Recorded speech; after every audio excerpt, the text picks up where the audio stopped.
Good morning, my friends. Sun just came out. It's a beautiful day. I'm looking forward to having a great day. I do have to do a bunch of stuff, but luckily I'll have you guys to go along with me. So let's go. So I had to get a couple of new clothes for my headshot session that I'm gonna have here in the next week or two. And I want to show you guys one of the things that I picked up. I got one of these old kind of like railroad type denim shirts, which I really like because I like that western cut. It kind of reminds me of an old nudies suit or something like that. And it's got that western cut on the back. Just thought I'd show you. I think I'll look good in it. Ordered another just plain blue shirt as well. Well guys, I know yesterday I originally said that I had recorded the vlog for today, which I had, but I'm actually going to give it to you tomorrow because I have to work over there tomorrow and it just fits in better. Since I have to go get an x-ray today in Beverly Hills, there was something I wanted to come see instead. And so we're going to go do that now. We're actually here now. It's across the street. The murder site of Rebecca Schaeffer.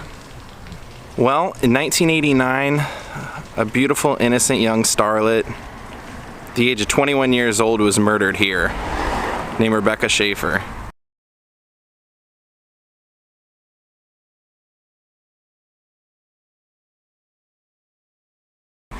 And she was murdered by a deranged fan named Robert Bardo.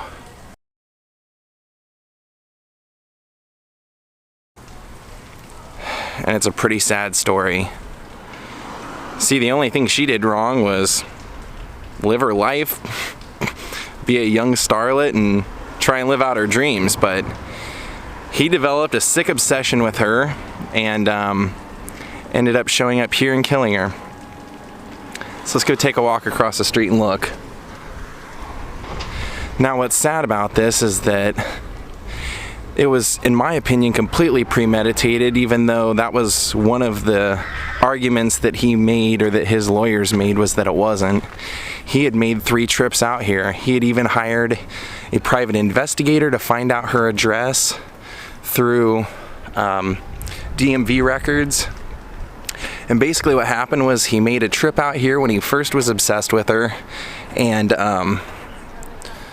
went to Warner Brothers Studios where she was filming My Sister Sam, and they wouldn't let him on the lot, luckily.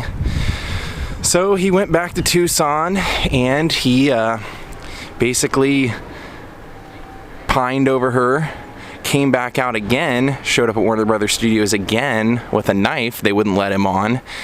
So he went back home and kind of got over it, or at least it seems that way for a while. He started obsessing over Debbie Gibson and the singer Tiffany, until he saw a movie that Rebecca Schaeffer was in where she was laying in bed with another man, and this just set him off. So he came out here again, showed up at this apartment. Actually, what he did was he walked up and down this street, they said, and he would ask everybody that walked by if she lived in this neighborhood, to which of course nobody would answer him. So he just basically went up and buzzed the door, and she was getting ready to audition for Godfather 3. So she was actually, they say, waiting on scripts for her audition, and thought that's who it was, that it was a courier bringing her scripts. And so she came down, answered the door. He said he was a major fan. She talked to him for a few minutes and then told him that she was busy and that she needed him to leave.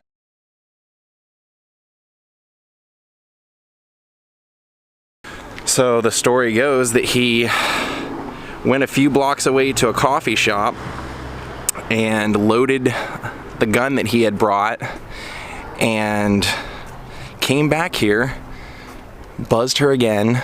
She came down. She told him that she was busy again and that she needed him to leave. He reached in a brown paper bag, pulled out a gun, and shot her right here in the doorway.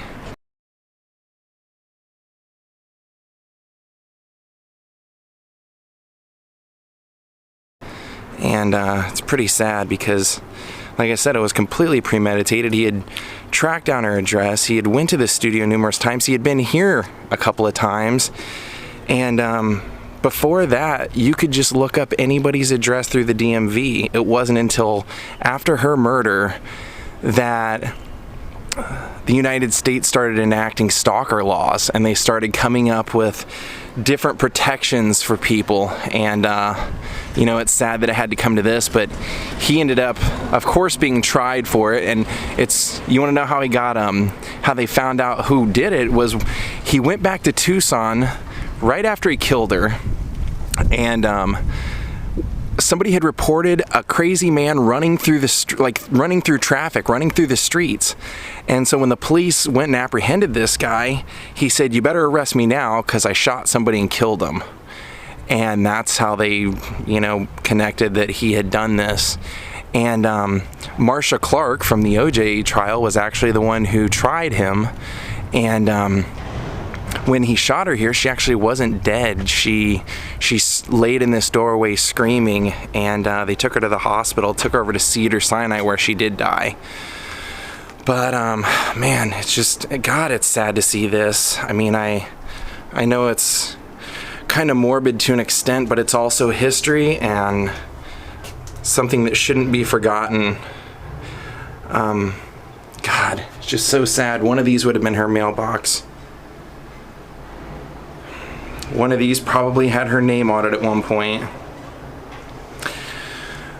So in the end, what basically ended up happening was that Robert Bardo claimed insanity because he had been bullied his whole life, and when they interviewed teachers, the teacher said he was a ticking time bomb. They actually had the security guard that had talked to him those times that he went to Warner Brothers, and that security guard said he was intelligent, he was well put together, he was fine, he didn't seem to have any kind of mental problems. But what they negotiated kind of was that the trial would proceed with only a judge, no jury. And so for a month they went through this trial, they went through everything, and he kept claiming like insanity. And it wasn't until they did an interview with him in jail that his lawyer submitted, where he said when he found out that she died, he almost had a heart attack, and that when he shot her, he wanted to kill himself. But you know, the old adage, you can wish in one hand and crap in the other and see which one gets filled up quicker. For somebody who apparently wanted to kill himself, he should have just done it after this, my opinion. So now he's serving out a life sentence in Riverside Penitentiary, and this poor young actress who really she was on the cover of 17 magazine. She had been in Radio Daze with the Woody Allen movie, but her part was cut. She was really only known for My Sister Sam with Pam Dauber, and for a 21-year-old girl to be the star of a sitcom, that just speaks volumes about her talent and what her future held. And especially if she would have ended up in Godfather 3, I mean, that's incredible. But I knew I had to be over here for my x-ray, and this was actually the very first murder I ever remember hearing about as a kid. I didn't know what murder was, I didn't know anything, and I remember hearing about this on the news because it was 1989. I guess I would have been 8 years old, and then he was sentenced in 1991, and it was always news throughout my whole life. And I really wanted to come over here and kind of pay my respects.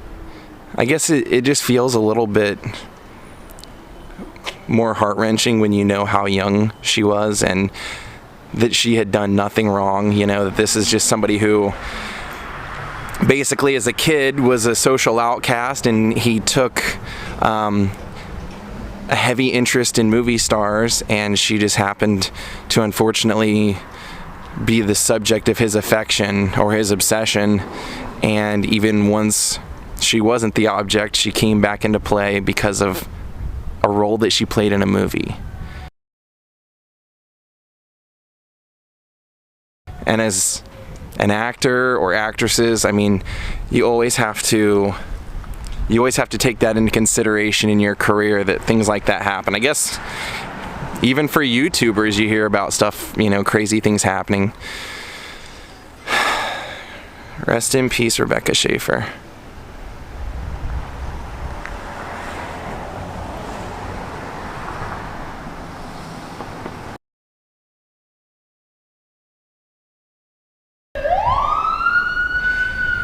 And how appropriate we would hear the paramedic sirens as we're leaving.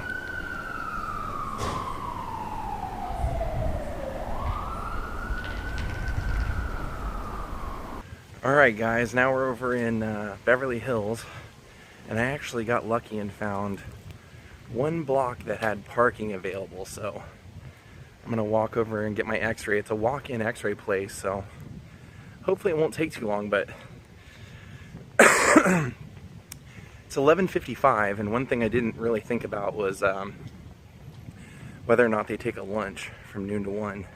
Well, that's interesting. I just wandered into, or wandered upon a park. Huh. Take a gander at that parking sign. That's how they keep riffraff like me out. They have a million different scenarios for why you can't park here, or times you can't park here. So I was gonna hike today, but I wanted to get this stuff out of the way, so I might go hiking later. Maybe I'll go like at 5 p.m. or something. This Bank of America used to be the RCA Records.